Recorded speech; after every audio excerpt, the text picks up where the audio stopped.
Distribution centers are meant to house raids, roads, and reputation, running missions, attacking corporate bases, and participating in various forms of gameplay. These new ground locations are meant to concentrate all the gameplay Star Citizen has to offer in central locations around star systems, mining, cargo hauling, combat, stealth, and possibly more.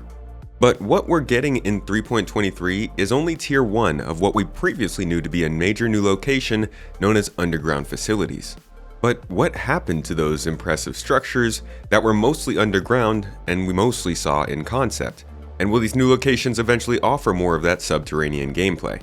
Today, I'm going to show you how distributions came to be, what new gameplay options they'll offer in 3.23 in the future, and how they encapsulate the move from tech demo to actual game. Thank you for coming to my Tomato Talk.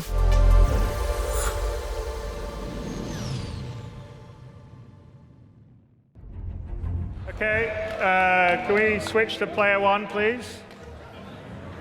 There we are. To understand the purpose of these distribution centers, we need to return to 2018.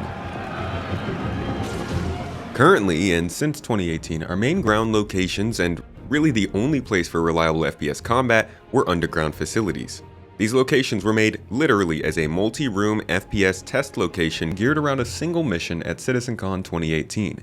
Let's talk about the original underground facilities. Now, the problem was we made these originally for the CitizenCon presentation demo, and the time we had wasn't enough to kind of take the location where we wanted it to be.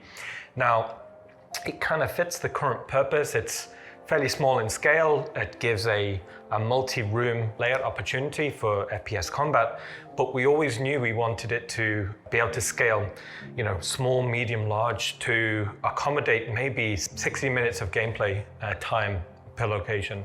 Told you. It was work that went to good use, but just like the interaction system, the star map, EVA system, the HUD, and the mobiGlass, which were all added to the game in their current form back in 2018's 3.0 patch, ground locations will be seeing a big upgrade in 3.23 as well. This upgrade to underground facilities has been in the works for some time now. In 2022, the team introduced us to a more functional and approachable version of UGFs.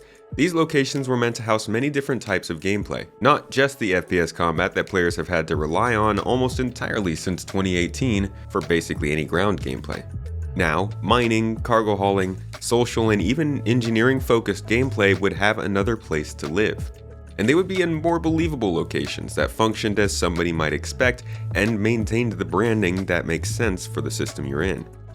These underground facilities were made up of 4 different zones: the initial above-ground area, the elevator transition areas that will take you down to the subterranean levels, the technical areas that drive and maintain the facilities, which are all located underground, and Zone 4, the exposed portion that connects to underground networks where mining might be more common.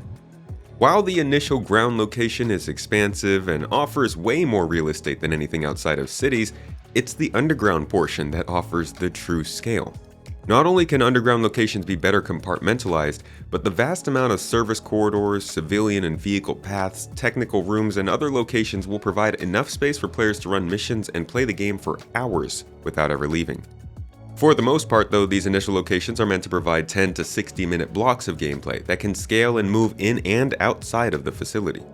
Much later down the line, these will also be host to what Star Citizen wants to feature as raids. Opportunities of high risk and rewards that would see players infiltrating the location, stealing goods, and getting out. But this underground facility rework we were shown in 2022 did not materialize as expected.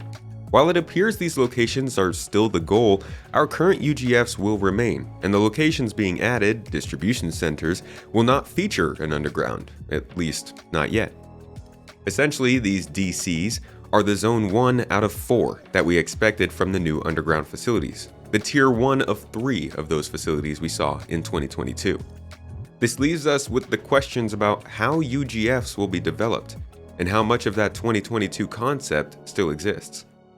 While we aren't answering those questions right now, we can look deeper at what players will actually get in the next update.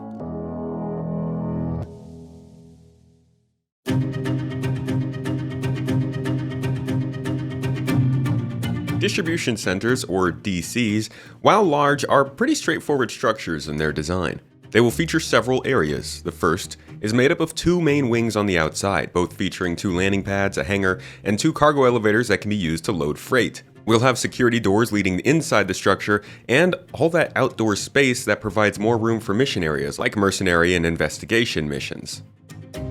The building lobby and adjacent rooms directly inside will be available to you once you land on the outdoor pads. These spaces will be used for additional interior missions, meeting with NPCs, package drop-offs, and of course where mission givers will likely give you some more narrative-based missions. Below this lobby area is the main body, where the warehouse will be. While this does look a bit like the early cargo warehouses we saw in UGFs back in 2022, they are a bit different.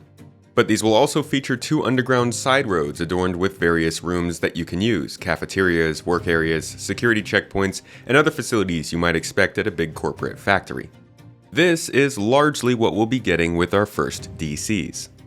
The structured gameplay options we will see at these locations are based on a 2-axis graph determining overall player behavior: aggressive lawful, unaggressive lawful, aggressive unlawful, and unaggressive unlawful players.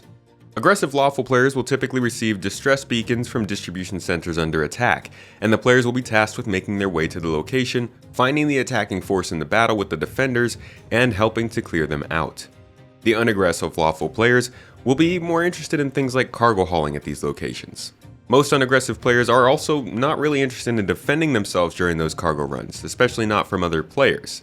So this will be an interesting mix when it comes to these locations. As I've mentioned, these players will also eventually have more industrial activities at these locations, like engineering and mining. For the aggressive unlawful players, things are pretty straightforward. You can attack and infiltrate the area, fighting your way through by ship and on foot. Sometimes you'll be after a target, and sometimes you'll be trying to steal some goods. While these would be more mission-based activities we're talking about now, sandbox-style gameplay where you just approach one of these locations will unfold pretty similarly based on reputation. These centers will be split into friendly, hostile, and neutral locations, with hostile locations attacking any player who approaches, no matter what their reputation. This is a bit of a weird archetype for a location, but I look forward to seeing how it's explained by lore. The friendly locations otherwise will be equivalent to a rest stop space station, meaning they will feature a green zone to protect non-aggressive players from getting into fights, and also many defenses like missiles and turrets that will attack crime stat holders if they come within the area. What this splitting up of distribution centers means is that at the current state of development in the game, that reputation system that we're meant to rely on to dictate what can and can't be done at certain locations is not advanced or fully featured enough to offer the necessary protection for players who just don't want to do those things. These armistice zones and the ones you see around some other locations are meant to be removed, and security systems will be updated to target and subdue players based on their reputation with the faction. Additionally, in safer systems like Terra, you can expect a wider range of proactive measures to stop players from getting into trouble. While faction-based hostility is being added to 3.23, and certain branded locations and groups will react differently to you when you arrive, the structured green zone system still existing means reputation and security have a long way to go before citizens really feel the training wheels come off. But finally, there is the unlawful, non-aggressive missions, which are essentially stealth infiltrations of the same locations. This will be heavily dependent on stealth improvements we've been reading about in monthly reports and have seen at CitizenCon this year, and also in some previous demos that didn't ever come to fruition. But will players still get a crime or reputation change from killing a character if nobody is around to see it?